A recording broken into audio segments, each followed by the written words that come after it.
outset, I was damn excited to meet the car. And like I said, I like the Yeti. It's always been...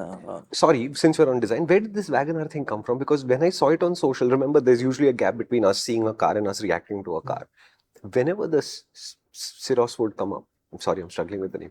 Whenever the Syros thing would come up, they'd be like, hey, WagonR. Where is this connection being made? I think because of that boxy shape. Right? Okay. It's really very vertical. And I get it. In some ways, I get it. Because after having spent time with the car, after having seen it, you get the vibe that it's a slightly scaled up kind of look. And in this sense, why it hasn't worked for me as an emotional decision also is the design and the proportions of the car. Okay. So for instance, design I will leave is the proportions of the car because it is tall. It's taller than a Creta. It's taller than a Seltos, right? It's a tall car. So much so that when I sat in the car and I was driving and I reached to adjust the IRVM, I had to stretch for it. In inner rearview mirror, ORVM outside, IRVM inside. Right? So I had to literally lean forward and reach for it like that. So it has that's how high the roofline is. That's how far away the windscreen is. So it has this massive sense of space. So the way I'm going to put it in terms of how to figure this car out, the way it makes sense to me, is that I'm not comparing it to the Sonnet. I'm not comparing it to the Seltos. To understand what it feels like to be on the inside is more like, think of the Karens. Think of it as a small car. MPV. Yeah. It's a Chotu MPV. Okay. And it feels impersonal on the inside. It's lovely, it's well appointed. And I think this is where Kia, we've always said, credit to Kia, they know how to twist things around to get our interest and work around ideas so that they work for us, they appeal to us. Like a Karens, we've said, the Karens is a brilliant case study because no other MPV can get close to the Innova and survive. But the Karens does well. Right? So the same thing, if you look at this fundamentally, take away the extra features, take away the funky design. What is it other than a WagonR that's scaled up? The other credit that I can give it, the one car that I used to absolutely love was the Jazz, which was a hatchback, but MPV-like. It was lovely. Yeah, it was awesome. So this is, in that sense, an intelligent package.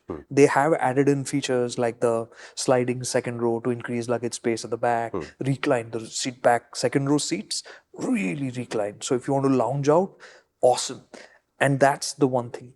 The twist in this story from Kia's standpoint is that this is actually a sedan idea. That back seat is exceptionally good. Oh, wow. Okay. It is very good because in the Seltos, under-thigh support's not as good as the Creta. Correct. This is awesome. Like, it's set nice, and it reminded me again on that front of the Karens, where Karens, we've said the captain seats are set nice and high up. It's like that. So the support from the seats and the cushioning for the seats is firmer. So all those little details are hitting home to create the sense that you would enjoy spending time in the backseat of this car. Nice. Better than Basalt?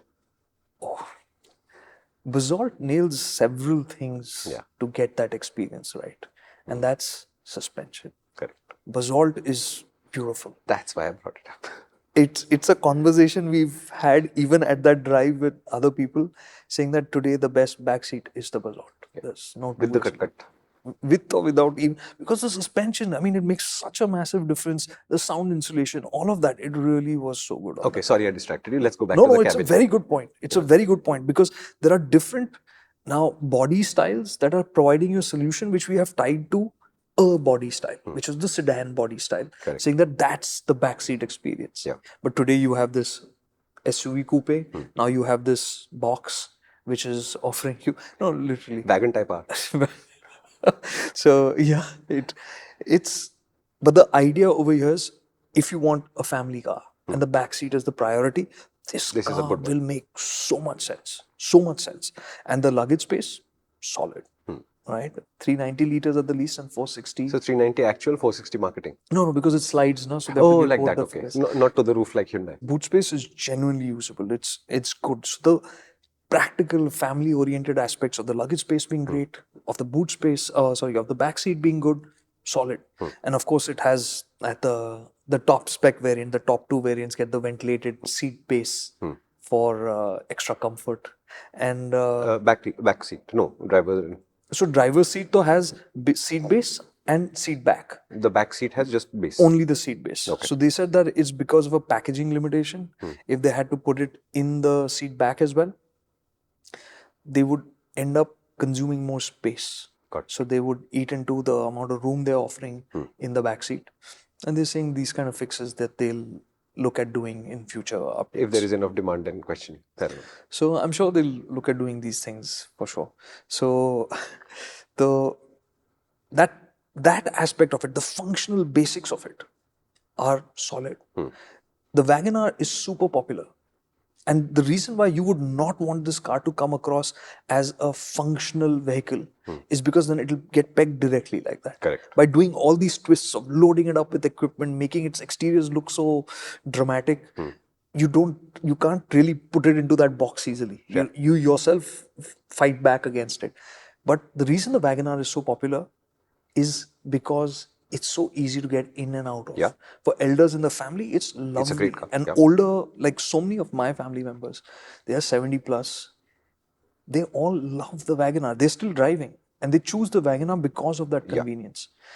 And you get it, that this is a different space. So we had this conversation going on like, who is this car really for? Is it for youngsters? Is it for older people? Is it for families? Who is it for? Because the design is so funky, but then is it for older people? Correct. The backseat is great for families, but I mean, do you need such a big car then just for city use? Like, why would you just, if it's just for four? Because this car can accommodate three in the back, but it's not dramatically better as a five-seater. Yeah. Right? So that means it's still primarily a four-seater. So do you need that? It's a mix of things. So clear cut, who is it for? Question mark right now. This clip is actually from a much longer video, which is on our main channel, which is called MotorInc. Why don't you visit us there? This idea in more detail over there with my great friend Kartikeya.